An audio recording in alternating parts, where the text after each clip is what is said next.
नमस्कार दोस्तों। संसद में सदस्यों की संख्या बढ़ जाएगी, महिला आरक्षण आ जाएगा, महिलाओं की बात ज्यादा सुनी जाएगी, आधी आबादी की आवाज मजबूत होगी। ये बात केंद्र सरकार कह रही है, संसद में कह रही है।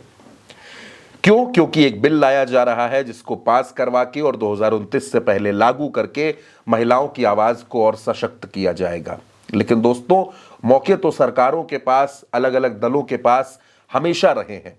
उन मौकों पर महिलाओं की बात क्यों नहीं की गई? उन मौकों पर महिलाओं को आगे बढ़ाने की कोशिश क्यों नहीं की गई?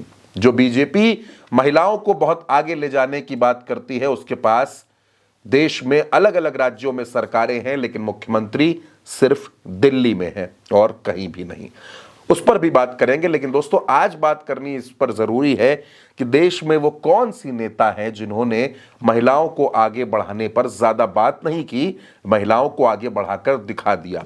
तो वो नाम कोई और नहीं, बंगाल की ममता बनर्जी है। दोस्तों, ममता बनर्जी ने महिला सशक्तिकरण की बातें भी की, मां माटी और मानुष का नारा भी दिया और उसके साथ साथ महिलाओं की संख्या, महिलाओं की भागीदारी को बढ़ाने की हर मुमकिन कोशिश की।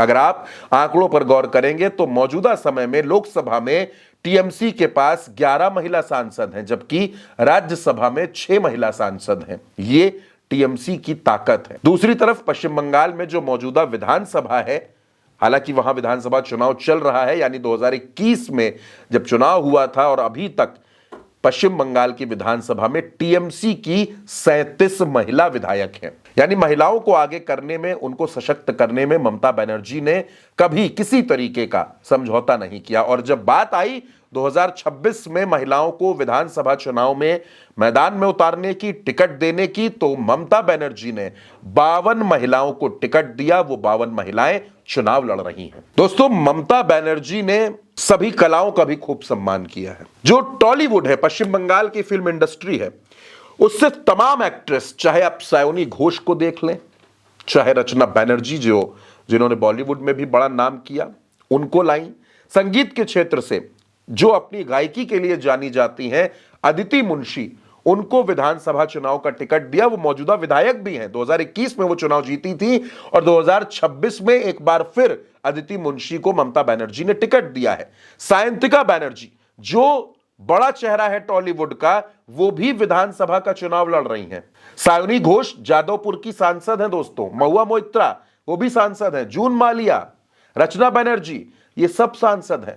पश्चिम बंगाल में महिलाओं को सशक्त करने में ममता बनर्जी ने कोई कसर बाकी नहीं रखी। श्रेया पांडे भी वहां पर विधानसभा का चुनाव लड़ रही हैं। लवली मैत्रा भी वहां पर विधानसभा का चुनाव लड़ रही हैं। तमाम नेता ऐसी हैं जिनको ममता बनर्जी ने कभी ना कभी चुनाव लड़ाया है, पार्टी में जिम्मेदारियां दी हैं। चाहे मैं आपसे पार्लो मित्रा की बात कर लूं या हाल ही में राज्यसभा की सदस्य बनी कोयल मलिक की बात कर लूं। एक लंबी फहरिस्त है महिलाओं की, महिला नेताओं की, जिनको मजबूत करने का काम ममता बनर्जी ने किया है। और सिर्फ ऐसा नहीं है कि विधानसभा में या लोकसभा में, राज्यसभा में किया है, लोकल पॉलिटिक्स में भी ममता बनर्जी ने कई महिलाओं को आगे बढ़ाया है। जैसे आप कमरहटी विधानसभा क्षेत्र में जो कमरहटी नगर पालिका है, वहां की सभासद मेघना मित्रा को देख लें। मेघना मित्रा भी सभासद हैं, युवा हैं, युवा जोश से लबरेज है और टीएमसी के लिए प्रचार कर रही हैं। और सायोनी घोष के प्रचार की तो बात ही क्या दोस्तों।